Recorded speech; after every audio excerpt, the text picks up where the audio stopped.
Welcome back. This is the 16th episode of the Painted Privacy video series, and I'm the artificial avatar of Luca Bolognini, European data lawyer and essayist. In this episode, we'll talk about legal sizing, dimensions, and proportions. Here on the right, you can admire El Greco's adoration of the shepherds, early 17th century, well-worn mannerism like an old pair of jeans. But it could just as easily be a painting from the late 19th or early 20th century. It was so modern in style. Among his many eccentricities, Dominikos Theotokopoulos, El Greco's real name, had a habit of elongating his figures, exaggerating them almost like caricatures. This merits our attention. The painter stretched and forced the proportions in order to better enhance certain details and convey his message more forcefully. Something similar can be seen with other artists, including contemporary painters like Fernando Botero. Despite appearances, Botero did not depict fat figures. He painted volumes and explored the spatial dimension of things and individuals to emphasize their impact and the space they occupy in the real world. Everything is large in his imagination. Amedeo Modigliani's elongated necks are also famous and much sought after as allegories celebrating the bridge between the head and the heart of human beings. Sometimes it makes sense to use a similar technique when writing opinions or other legal documents, magnifying, extending, enlarging, and expanding individual elements, arguments to sustain them, not to distort or corrupt them.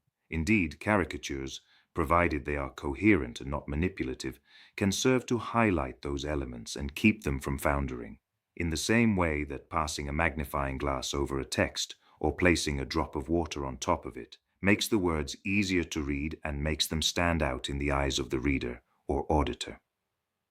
I encourage you to experiment with this method. It can produce surprising results. Disproportions are subjective perspectives and can, paradoxically, reinforce the objectivity of the painting, shielding us from the noisy confusion of the overall context. Literal portraits are not always able to communicate the true reality of things, of relationships, and of interactions that have legal significance. Sizing is a deliberate choice, a position fraught with responsibility, merit, and demerit. Thinking about physical or moral magnitude, search online for The Guardian Angel by Domenichino, a pupil of Annibale Carracci. It is on display at the magnificent Capodimonte Museum in Naples. The painting is imposing, no match for Tintoretto's dimensions, of course, but still impressive.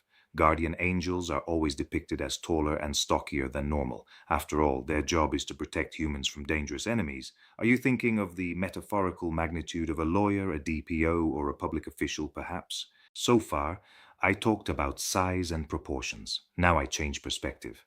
Scale, volume, and size are also important variables for appraising the economic value of paintings and sculptures.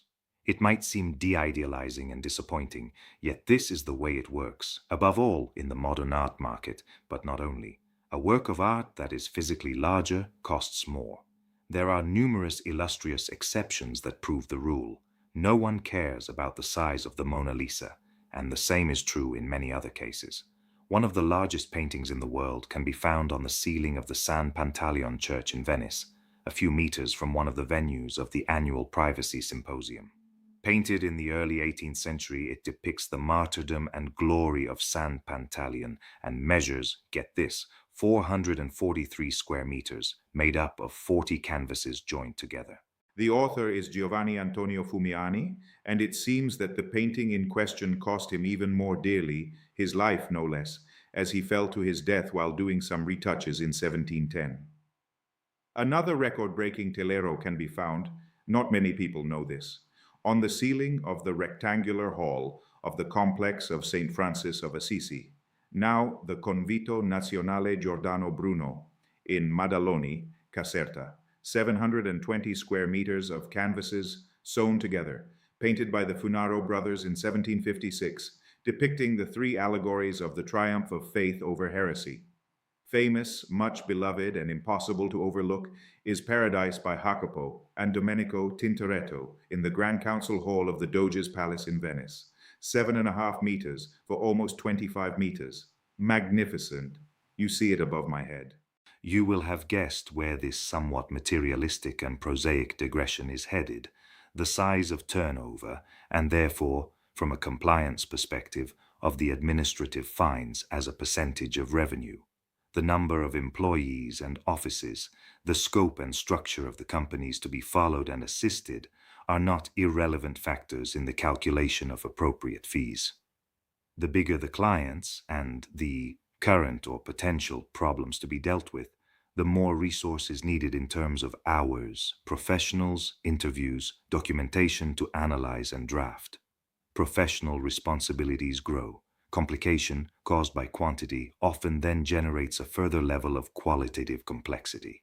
To paraphrase the title of Cesare Maci's enjoyable book, Grandi Peccatori, Grandi Cattedrali, Great Sinners, Great Cathedrals, published by Rizzoli in 1987, we could say great offenders, great law firms, or great data controllers, great consultants. All this, I hasten to add, without betraying the golden rule of professional, technical, ethical law that I was taught as a young man by a master.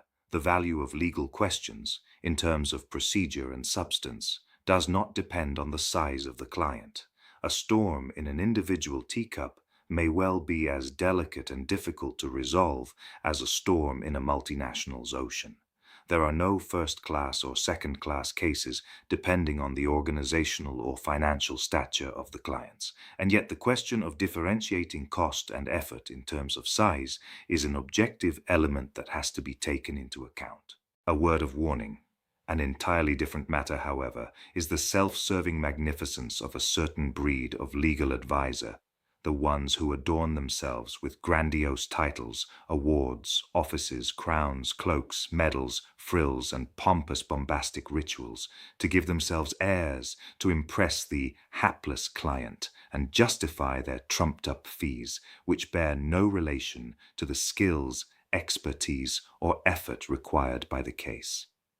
These types make me think with a smile of the scene of the coronation of Napoleon by Jacques-Louis David, here on the left, almost 60 square meters of painting. Fun fact, each and every one of the 80 haughty characters depicted in the painting actually existed, and what we see are their real features. A photo opportunity ante litteram. Thanks for following this 16th episode of Painted Privacy, and see you next time with Luca Bolognini's artificial avatar.